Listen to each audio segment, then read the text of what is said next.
Hi there, welcome to Floating in Dreams. Today's video is going to be all about some eyeshadow palettes I decluttered and whether I regret getting rid of any of them.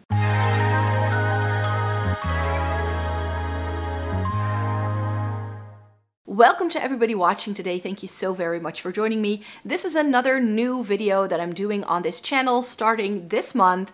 I have two new eyeshadow palette related series, and this is the second one that I'm introducing you to today. The plan is to go through some of my decluttered eyeshadow palettes. I have all those videos up in a decluttering playlist, so you can go through them yourself as well. And just ask myself the question, like, do I regret getting rid of these? No matter what happened to them, if it's been decluttered for my collection, is this something that I now kind of wished I'd have held on to for whatever reason? So if that's something you're interested in, I hope you'd like to stick around. For now, in case you're new here, it may be good to know that my name is Maaike, that I live in the Netherlands, that I have fair skin with a cool to neutral undertone, and that this greatly influences how I feel about makeup. And it's definitely gone into a couple of my declutters where some people were raving about it, and then I tried it and I was like, this is not for me. I've been reviewing makeup for more than a decade. I love trying eyeshadow palettes, essence and Catrice, and getting the use out of my makeup. So I hope you'd like to consider subscribing, and let's just get to the video. So I've selected 10 eyeshadow palettes that I know for sure are no longer in my possession. And these are also things that I've actually moved out of my home, save for one. But that one, I even forget that it's still there. And I'll tell you about it when we get to it. But yeah, I've made a list of 10.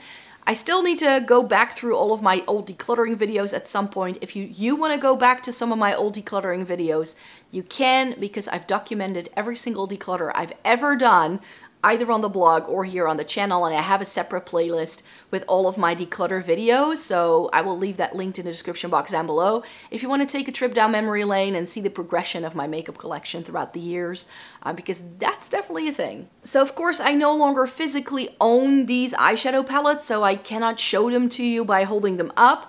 However, I think I have images for most of these, and maybe Google can help me as well, so I'll just pop some things up on the screen so that you know what we're talking about if you're not familiar with the palette. The first palette I want to talk about is the Kimchi Chic Juicy Virgin Mojito. I think that's the full name of it. I wanted to try some Kimchi Chic because I saw this brand a little bit making the rounds, and I saw them on my new makeup releases videos, and I was like, Kimchi Chic. It's the only season of Drag Race I watched in full, so I have a bit of an affiliation with who Kimchi Chic is, or like the creator behind it. And that was just one of the reasons why I wanted to try this brand. I think I tried a blush and a highlighter and an eyeshadow palette, and out of everything they were doing, this one appealed to me the most. And it was light yellows, like vibrant yellows with neon green shades, like really vibrant, really cool. And a part of me regrets getting rid of this. I got rid of it because I'm not in my colorful era. I haven't been for like the past 2 years. And so I just knew like the chance of me going back to this palette at some point is incredibly slim. If I go for a colorful shade, it's going to be like a blue, green, or a purple, leaning more grungy rather than this level of vibrancy, because it was bright. Let me tell you, this is a really, really bright palette, and for the price point, it was really, really good, because Kimchi Chic's price point is somewhat like higher end drugstore, so it's sort of like Physicians Formula, Max Factor kind of pricing, which is pretty decent, and for the quality you get, it's actually not that terrible, I found. So now I think about it again in hindsight, this is one that I kind of regret not having in my makeup collection because it is so unique color story wise that I don't have anything else that can actually do it. I don't have anything this vibrant that isn't a rainbow palette. So that's one of the reasons why I'm like, darn it, I should have kept it around. But I know with me, just this is my vibe. This is currently what I'm wearing most, which is a neutral eye with a bright lip. I've tried to adjust the camera angle just a bit because I felt like I was like this. So yeah, this is just one that I kind of regret, but I also know that it was the right decision to take because I wasn't really down with this level of vibrancy anymore in my lifetime. I tried it, I like the quality, I now know what the brand has to offer, but I didn't feel that I needed to keep it at all costs, so that's why I got rid of it. The second palette, I think I'm gonna have trouble sourcing pictures of. I know it's featured in one of my very first declutters that I filmed for you before I moved to the place I'm in now. And it's the Urban Decay Sustainable palette. It's the only Urban Decay palette I've ever gotten rid of, like truly gotten rid of. I've decluttered most of my Urban Decay palettes by now, but they still live in a box in my closet because who can get rid of so many Urban Decay palettes when you've loved them for such a long time? I certainly can't, but I wasn't getting the use out of them, so I moved them out of my everyday makeup collection and I cleared up so much space that I can now use for actually having palettes there that I am using. And the Urban Decay Sustainable is just the one that I got rid of. It was very strange packaging. It was like a cardboard base, but it had bamboo covers on it. And then it attached with a screw in the left-hand corner, and you had to slide it open like a little fan, which was very cumbersome and very just not easy to use. It came with the sponge tip applicators that Urban Decay used to put with their palettes. It had a couple of really stunning shades, but it was the very sort of flaky, glittery shimmers that Urban Decay used to be known for. So it had a shade called Kiddie Pool, and I think it had Midnight Cowboy or Space Cowboy in there. It had Twice Baked. I think it had Half Baked. Like, it had a couple of really standard to the line eyeshadows. I remember that. But I also remember, because of being such a flaky, glittery mess, that I wasn't reaching for it, and none of the shades truly appealed to me at the end instead of like two. It was definitely one of the very first eyeshadow palettes I ever bought. I mean, this palette predates the Naked original palette. Like, I think I must have purchased this in like 2010 or 2011 or something crazy like that. By now, I regret not having it anymore, because it would have been so lovely to have my entire Urban Decay palette collection intact. And the fact that I no longer have this one palette kind of irks me somewhere. But to be quite fair, I didn't get a whole lot of use out of it. It wasn't my favorite thing at all. The packaging was just incredibly cumbersome, because when you slid it open, the screw that would hold the palette together would actually come undone every single time you opened it. So I had to regularly take a screwdriver and actually screw it back together just so it would be in working order again. So it was a very unpleasant palette to use for, like, formula-wise, packaging-wise. It was just not a good experience. But yeah, part of me is now, why did I get rid of this? Because it would have been lovely to have that one as well. But it's a palette nobody ever talked about. I think it was released together with two other palettes. I think the vegan palette was released at the same time, and that's the one everybody was talking about. But the sustainable palette nobody ever talked about. Oh well. Then Sleek, because I wanted to make sure there was a mix of brands here. The Sleek Calm Before the Storm palette, which was part of the limited edition nautical collection. And I have decluttered all of my Sleek palettes by now. I used to have an entire stack. It was a little collection like I had for Urban Decay and ABH and Too Faced. Like, I had this little stack of Sleek palettes, and Sleek is my starting point. When we're talking makeup palettes, eyeshadow palettes, it all started with Sleek for me.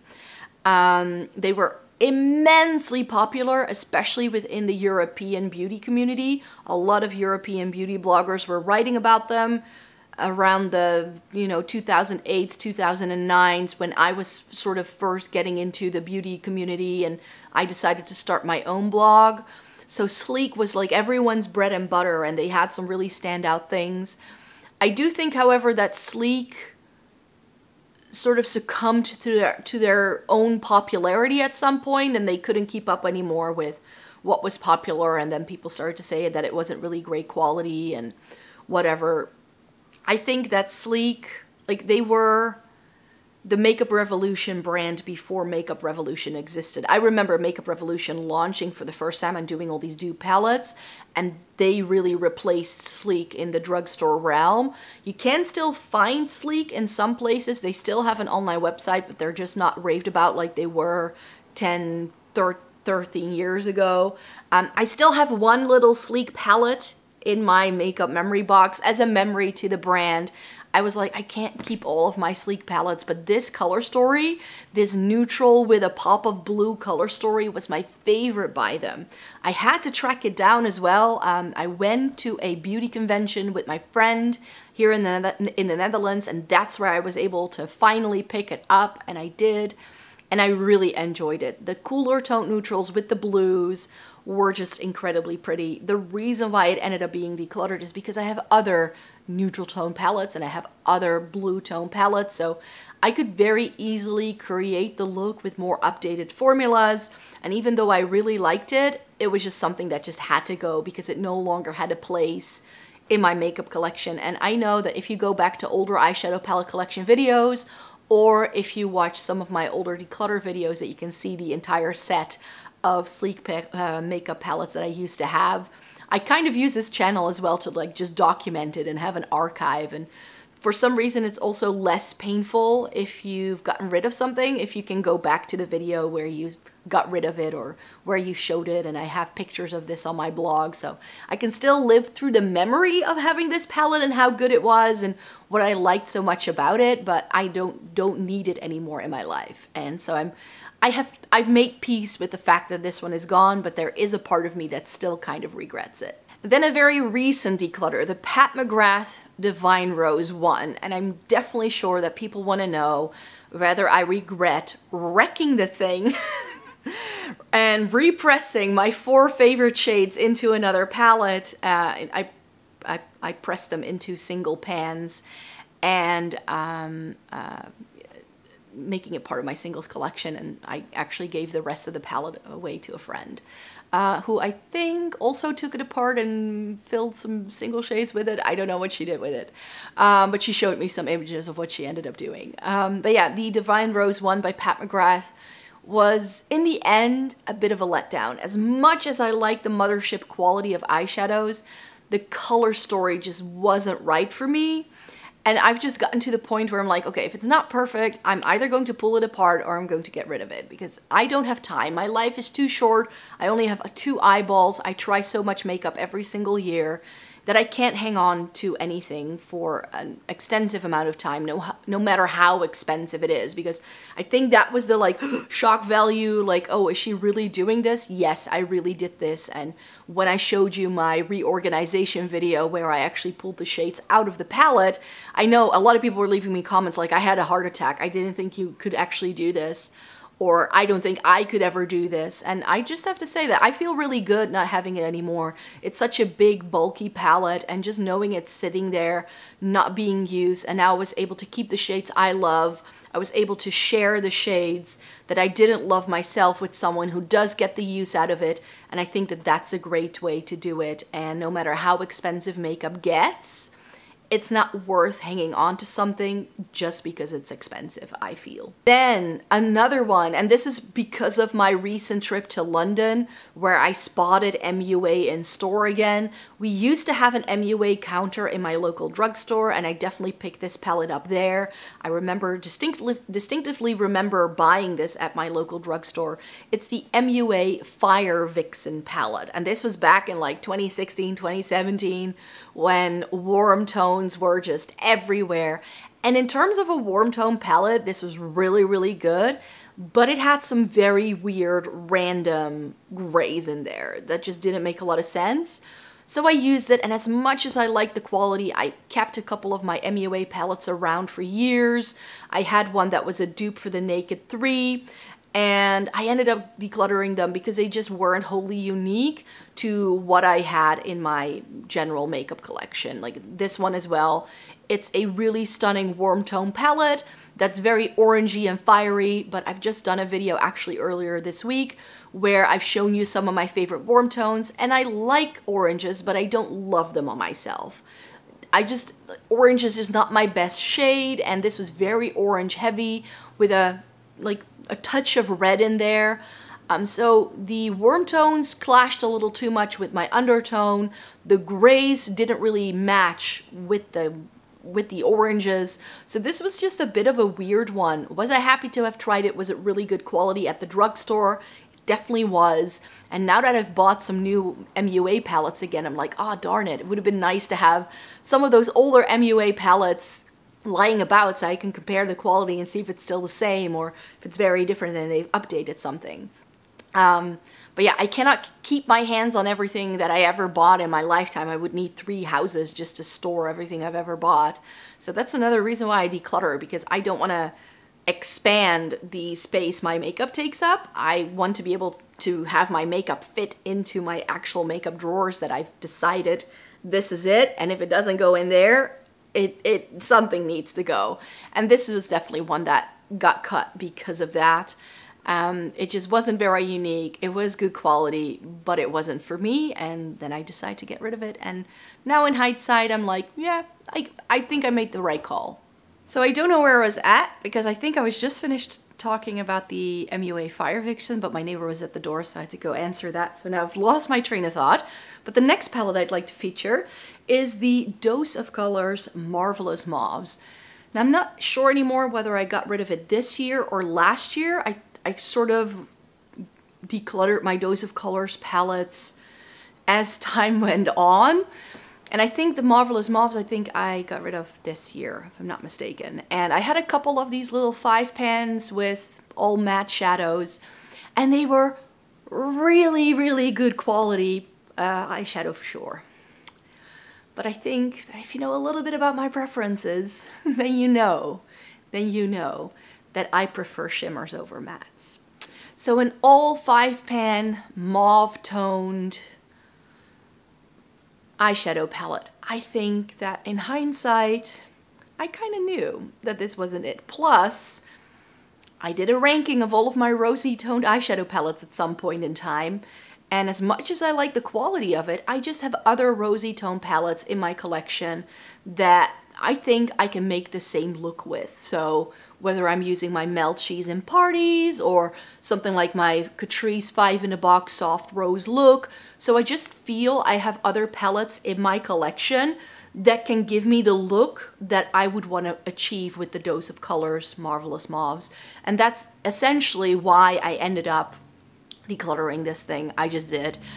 Do I regret it? No. I just feel because I have so many rosy mauve tones that I really didn't need this in my life, and it was really definitely one of those things where I was like, okay, I just have so much of the same thing that I'm going to get rid of a couple of things that aren't particularly favorites, even though I love this palette, even though I really, really enjoy the quality of Dose of Colors eyeshadow.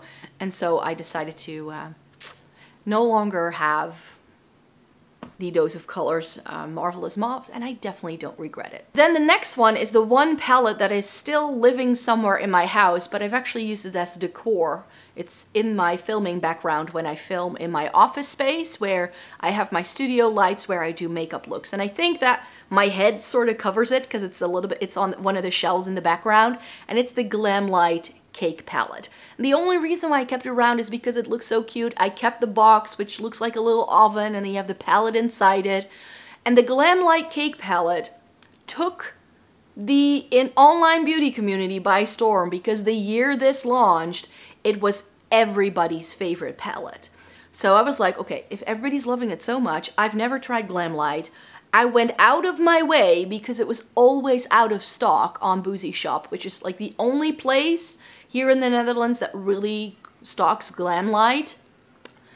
So I was like, you know what, I'll just bite the bullet. I'll order it from the US because the Glam Light website usually has much better stock than any of the other places.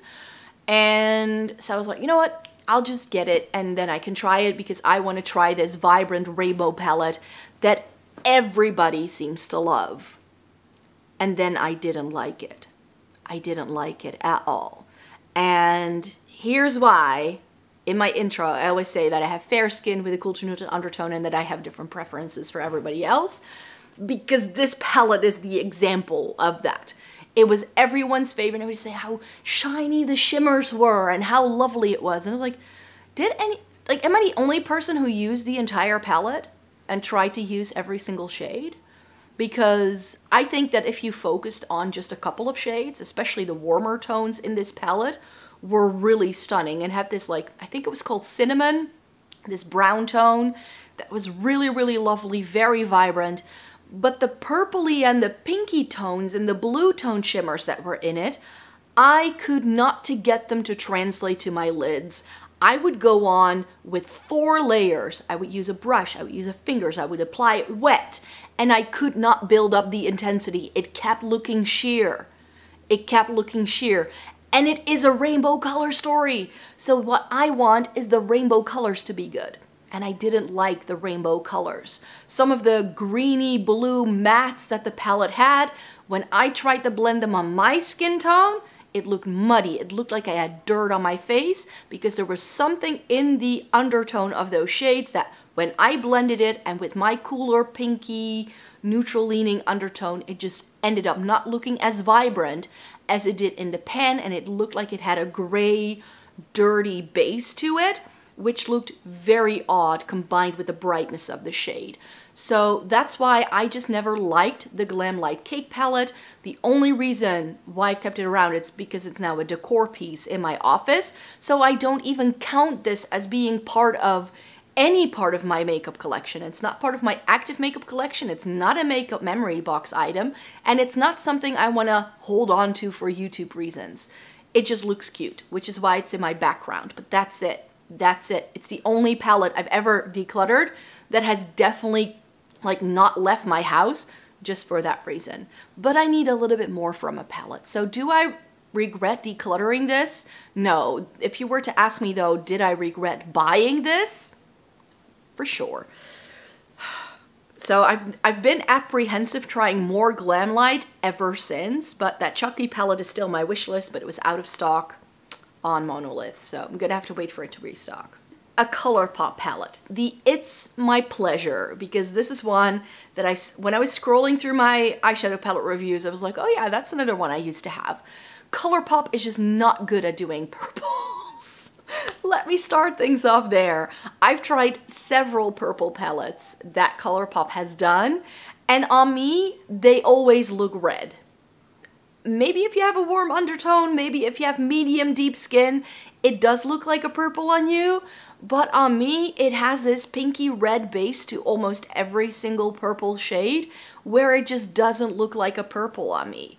I need my purples to have a bluer undertone, and with indie Colourpop palettes that I've tried that are purples, the It's My Pleasure being the first one, I've always had this issue, which is why in my last palette reorganization video, I took all of the purples that did work for me from several palettes that I've owned from Colourpop in the past, and I made one giant palette with it.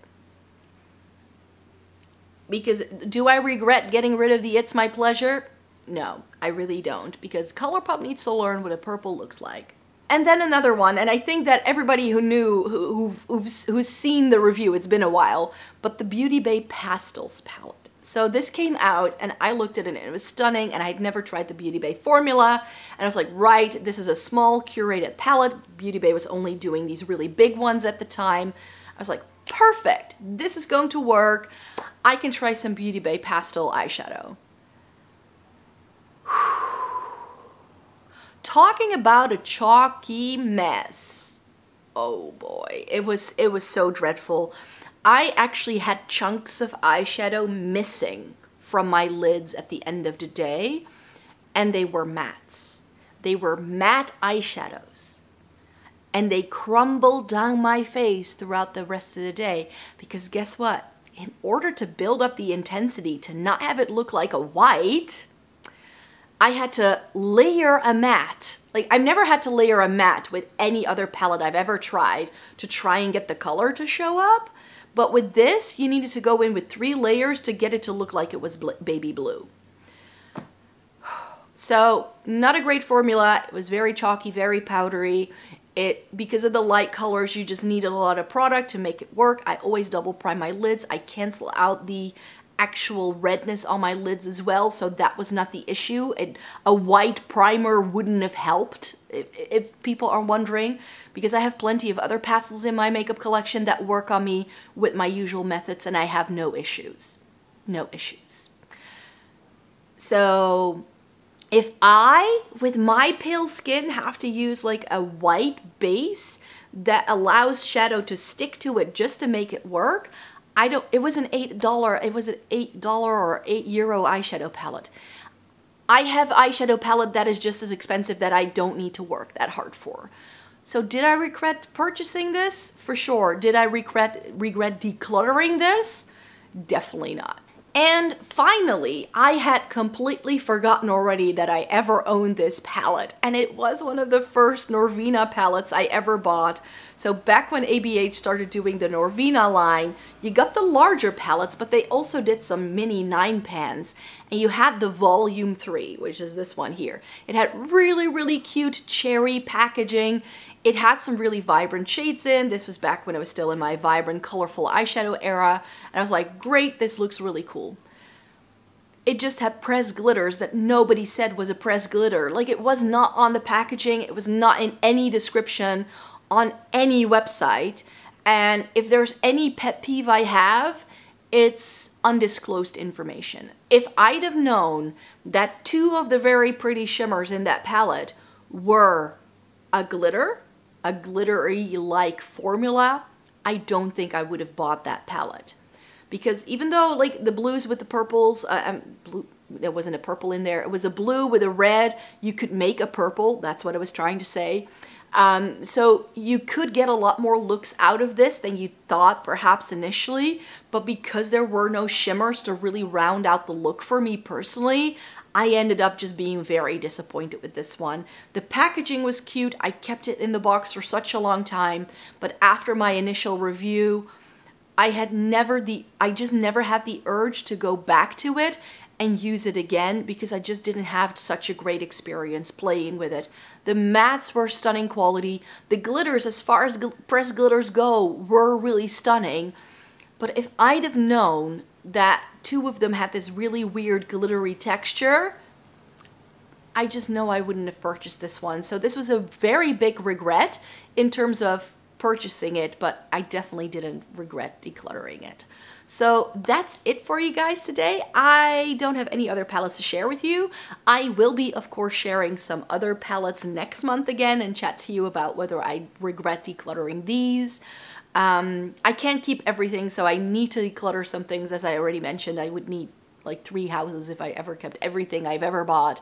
And I just want to keep things curated and still have an overview of everything I have.